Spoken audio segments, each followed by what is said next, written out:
剑皇怎么剑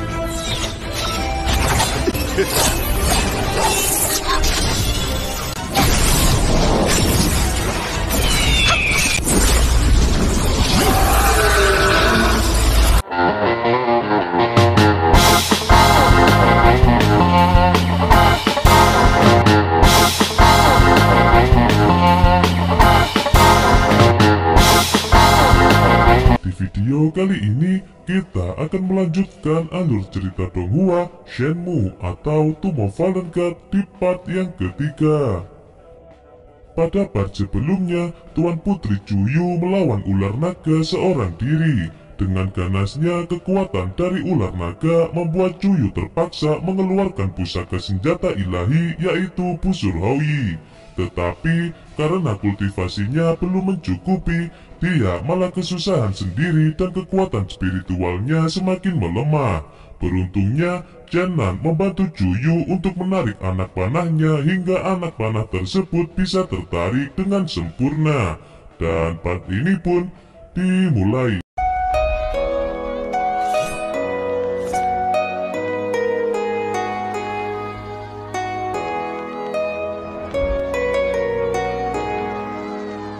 Sebelum melanjutkan pertarungan melawan ular naga, kita akan dibawa flashback ke 10.000 tahun yang lalu, di mana Chen-nan menjadi dambaan penonton di sebuah arena pertarungan.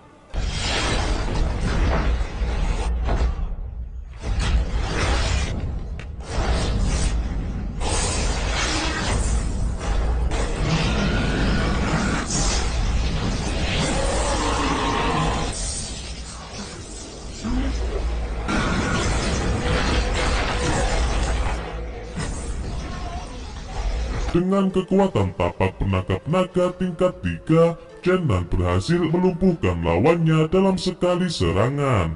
Sang lawan pun bahkan mengakui bahwa Chen-nan adalah jenius kultivator langka di dunia ini.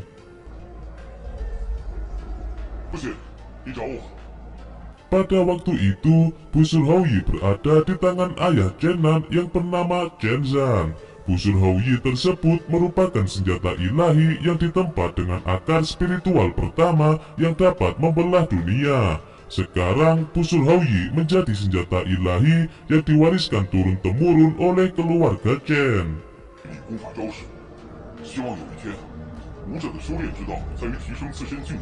Tetapi Chen-nan belum memiliki ketertarikan karena dia ingin mengandalkan kultivasi bela diri saja seperti ayahnya yang kini telah mencapai ranah keabadian.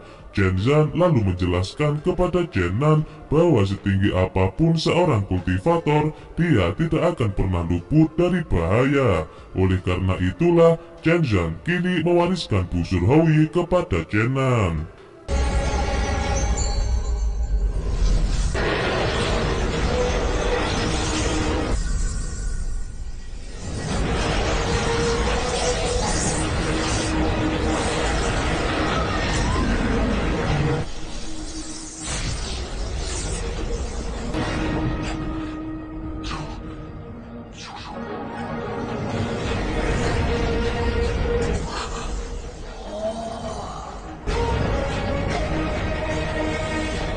Kekuatan Busur Houyi membuat gempar wilayah pegunungan karena kekuatannya yang dahsyat. Chuyu terlihat hanya melongo saja karena tidak menyangka bahwa Chen-nan bisa mengendalikannya.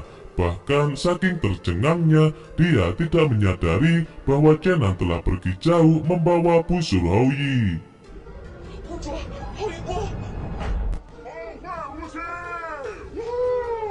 Di awal perjalanannya, Dongdong rupanya membuntuti Chen-nan karena ingin ikut bersamanya. Tentu saja Chen-nan menolaknya karena sikap Dongdong yang pernah pura-pura tidak mengenalnya. Tapi Dongdong terus memaksa sehingga Chen-nan pun iya-iya saja.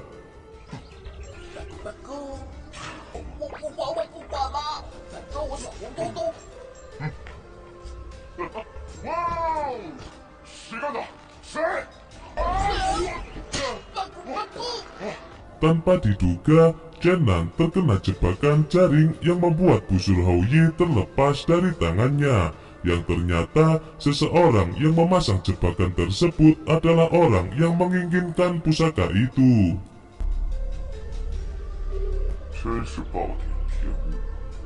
Seseorang tersebut adalah pangeran ketiga dari negara Baya yang bernama Renjian. Jenan lalu menahan tawanya ketika mendengar nama tersebut karena kata Renjian jika dibalik maka berarti jalan dalam bahasa Cina. Renjian lalu menginterogasi Jenan apakah dia mencuri busur Houyi dari Juyu, karena busur Houyi adalah pusaka utama dari negara Dongchu, maka tidak mungkin diberikan secara cuma-cuma kepada Jenan. Mendengar pertanyaan Renjian, Jenan merasa apes karena dia selalu diinterogasi oleh orang-orang berpangkat yang menyebalkan. Jenan tidak mengakui bahwa dirinya lah yang sebenarnya menggunakan busur Houyi.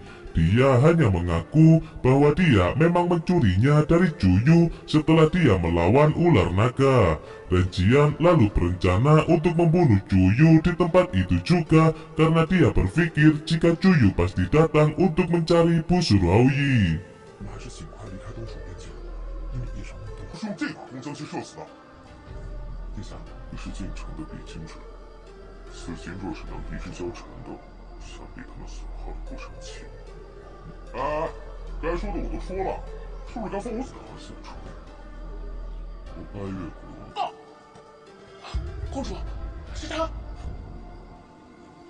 Dan benar saja, Juyu dan Yuxia akhirnya datang ke tempat itu untuk mencari Jenan. Ternyata Jenan saat ini sedang ditotok sarafnya agar tidak bisa bergerak. Juyu lalu menanyakan kepada Renjian kenapa mereka ada di wilayah perbatasan yang masih termasuk wilayah negara Dongchu.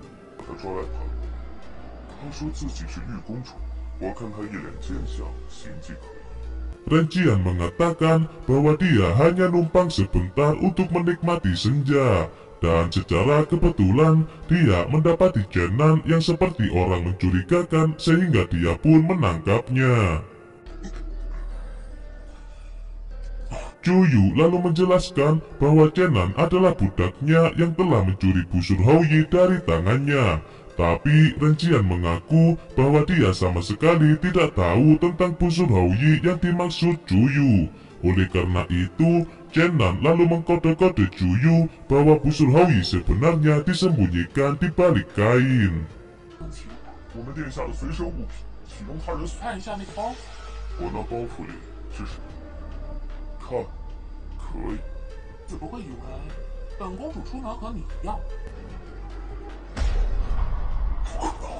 Ketika memeriksanya, kain tersebut hanya berisi sebuah pedang biasa sehingga Juyu pun marah kepada Jenan karena dianggapnya telah berbohong.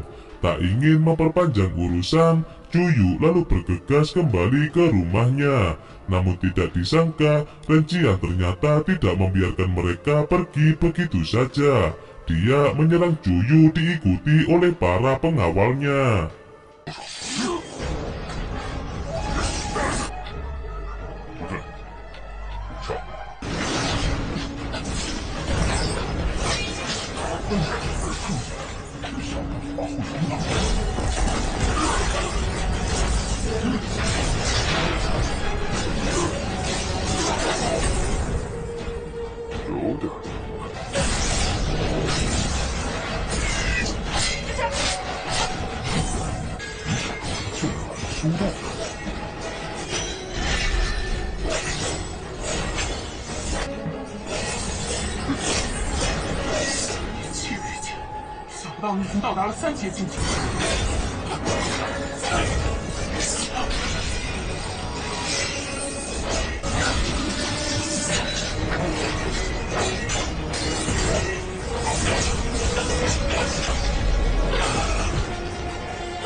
Kekuatan Juyu tentu tidak sebanding dengan Renjian karena dia merupakan praktisi pedang yang kultivasinya berada di ranah tingkat 3.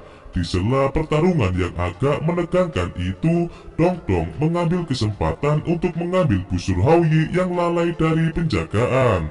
Dan setelah itu, Chen Nan pun mengambil alih busur Haoyi untuk melawan pasukan Renjian hanya bermodalkan beberapa sumpit.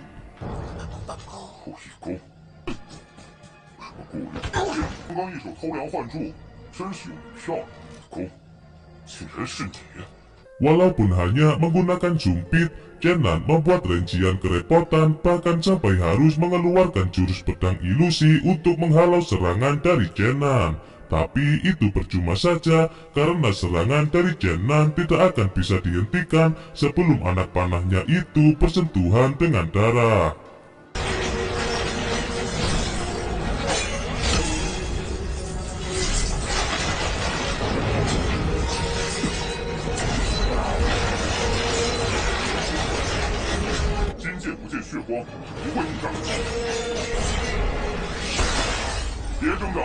Serangan Chen Nan akhirnya berhenti karena sudah menyentuh sasaran yang tepat berada di pantat Renjian. Tapi tiba-tiba Chen Nan malah menodong Juyu dengan busur Haoyi. Yuxia pun yang melihat hal itu tidak bisa menolongnya karena dia sudah kehabisan tenaga dan lalu pingsan.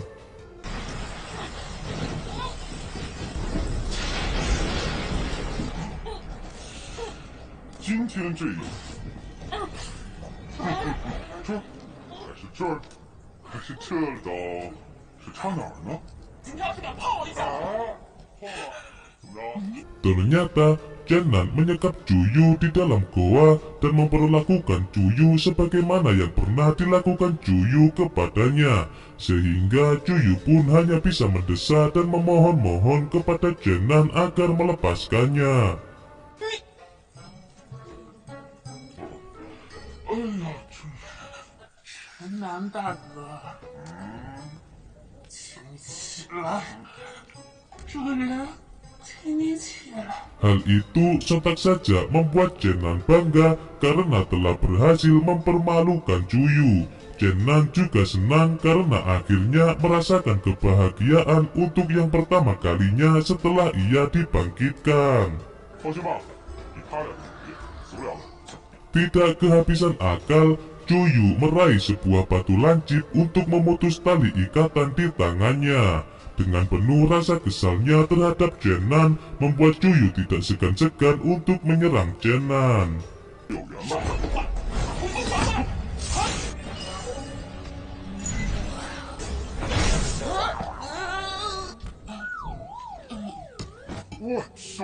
Tapi yang terjadi, Juyu malah pingsan akibat dari energinya.